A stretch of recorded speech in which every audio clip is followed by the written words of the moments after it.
Marathi film industry म्हटलं की आपल्याला आठवतो तो फक्त अभिनय आणि साधेपणा. पण तुम्हाला माहिती आहे का, आपल्या लाडक्या मराठी कलाकारांकडे आज किती संपत्ती आहे. कोणाकडे अलिशान मर्सिडीज आहे, तर कोणाचं मुंबईत करोडोंचं घर आहे. आजच्या या व्हिडिओमध्ये आपण अशाच 10 मराठी सुपरस्टारबद्दल जाणून घेणार आहोत, ज्यांनी केवळ टॅलेंटच्या जोरावर अफाट श्रीमंती कमावली आहे. या लिस्टमध्ये नंबर 1 वर कोण आहे हे ऐकून तर तुम्ही नक्कीच थक्क व्हाल. चला तर मग जाणून घेऊया मराठी फिल्म इंडस्ट्रीमधील टॉप 10 श्रीमंत कलाकारांबद्दल. या लिस्टमध्ये 10व्या नंबरवर आहे सोनाली कुलकर्णी. पुण्याची असलेली सोनाली आज मराठी सिनेसृष्टीतील एक मोठं नाव आहे. नटरंग मूवीमधील त्या एका गाण्याने तिचं आयुष्य बदलून टाकलं. त्या गाण्यानंतर सोनाली घराघरात पोहोचली आणि त्याची ओळख कायमची अप्सरा म्हणूनच झाली. आज सोनाली एका चित्रपटासाठी साधारण 15 ते 20 लाख रुपये मानधन घेते. पण तिची खरी कमाई फक्त सिनेमापुरती मर्यादित नाही, ती अनेक मोठ्या ज्वेलरी ब्रँड्सची ब्रँड ॲम्बॅसेडर आहे. याशिवाय dance reality show, stage show आणि इव्हेंट्समधूनही ती चांगली कमाई करते.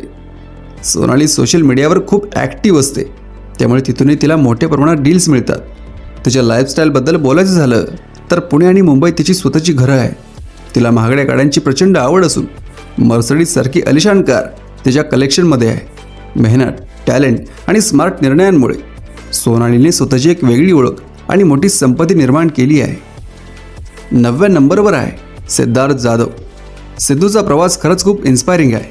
मुंबईच्या एका चाळीतून आलेला हा मुलगा आज कोट्यवधींच्या संपत्तीचा मालक आहे. सुरुवातीला छोट्या भूमिका, नाटकं आणि कॉमेडी शो करत त्याने स्वतःला सिद्ध केलं. आज तो मराठी इंडस्ट्रीमधील सर्वात लोकप्रिय कलाकारांपैकी एक आहे. सिद्धार्थ फक्त मराठीतच नाही तर बॉलिवूडमध्येही आपला ठसा उमटवून गेला आहे. रणवीर सिंगसोबत सिम्बासारख्या मोठ्या मूवीत दिसणं ही त्याच्या करिअरसाठी मोठी गोष्ट होती.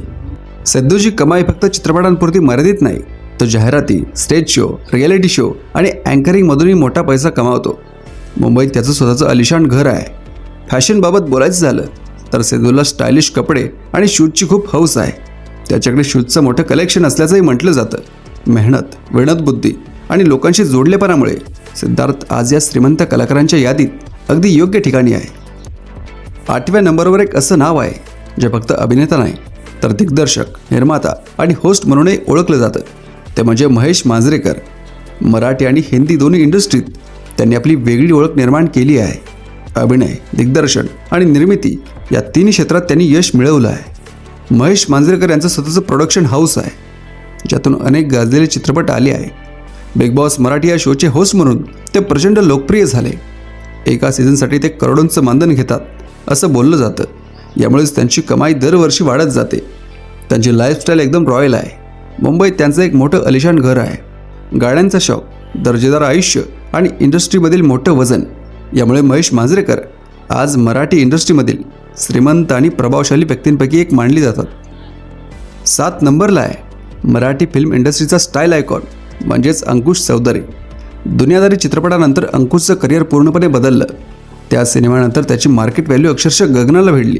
आज अंकुश एका मूवीसाठी 25 ते 30 लाख रुपये मानधन घेतो.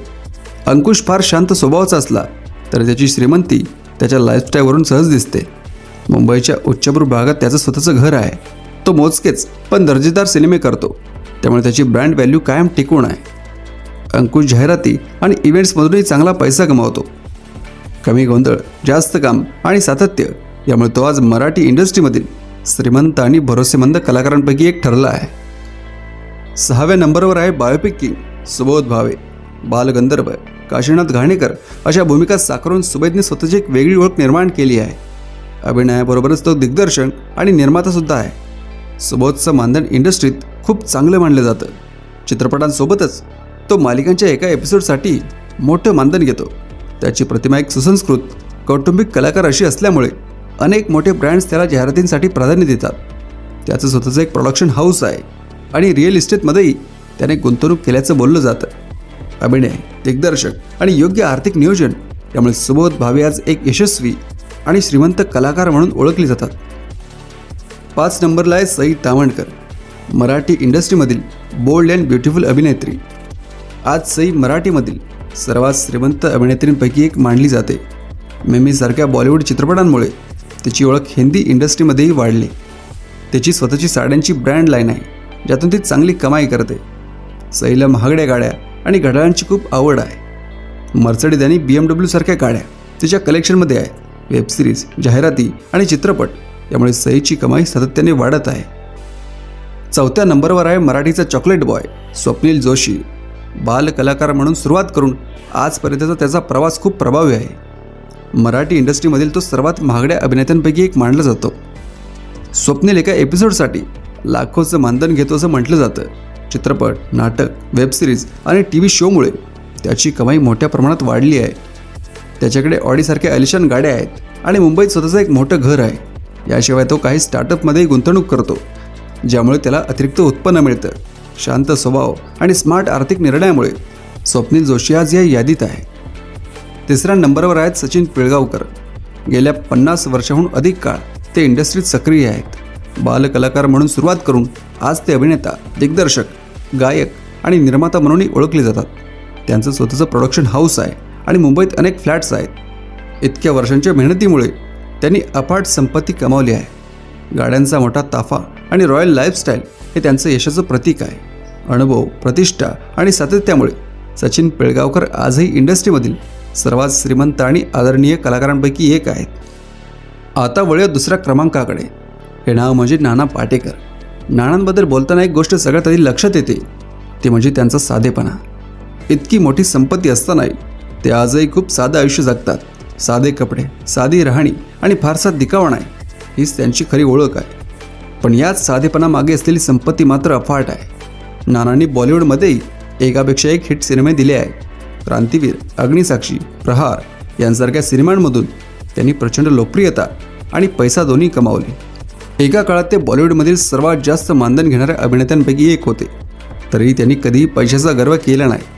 पुण्याजवळ खडकवासला येथे त्यांची मोठी शेती आहे, जिथे ते स्वतःची शेती करतात. निसर्गाच्या सानिध्यात राहणं त्यांना प्रचंड आवडतं.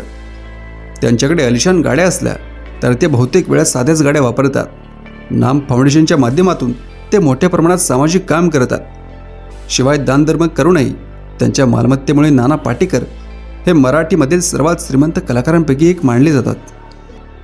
महाराष्ट्रातील सर्वात श्रीमंत मराठी कलाकार म्हणून नाव घेतलं जातं ते रितेश देशमुख यांचं. रितेश फक्त अभिनेता नाही, तर ते एक यशस्वी निर्माता आणि उद्योजकसुद्धा आहे. माजी मुख्यमंत्री विलासराव देशमुख यांचे पुत्र असल्यामुळे त्यांना राजकीय आणि कौटुंबिक वारसा मिळालाच, पण रितेशने स्वतःच्या मेहनतीवर आपली वेगळी ओळख तयार केली. मुंबई फिल्म्स कंपनी हे त्यांचं स्वतःचं प्रोडक्शन हाऊस आहे, ज्यातून अनेक दर्जेदार मराठी सिनेमे आले आहेत. याशिवाय रितेश आणि जेनेलिया इमॅजिन मीट्स नावाचा प्लांट बेस्ड मीटचा मोठा व्यवसाय आहे, जो देशभरात वेगाने वाढतोय. अभिनयासोबतच बिझनेसची योग्य दिशा ओळखणं ही त्यांची खरी ताकद आहे. मुंबईत रितेशकडे स्वतःचा आलिशान बंगला आहे, ज्याची किंमत कोटींच्या घरात आहे. गाड्यांचा शौक तर वेगळाच. टेस्ला, बेंटले, लॅम्बोर्गिनी यांसारख्या जगातील महागड्या गाड्या त्यांच्या कलेक्शनमध्ये आहे. चित्रपट, व्यवसाय आणि रिअल इस्टेटमधील गुंतवणूक यामुळे रितेश देशमुख आज मराठी इंडस्ट्रीमधील निर्विवादपणे सर्वात श्रीमंत कलाकार ठरतात. तर मंडळी, ही होती महाराष्ट्रातील सर्वात श्रीमंत मराठी कलाकारांची यादी. एक लक्षात ठेवा, ही श्रीमंती त्यांना एका रात्रीत मिळाली नाही.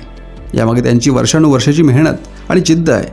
तुम्हाला यापैकी कोणता कलाकार सर्वात जास्त आवडतो आणि कोणाचा प्रवास तुम्हाला सर्वात जास्त प्रेरित करतो, मला कमेंट्समध्ये नक्की सांगा.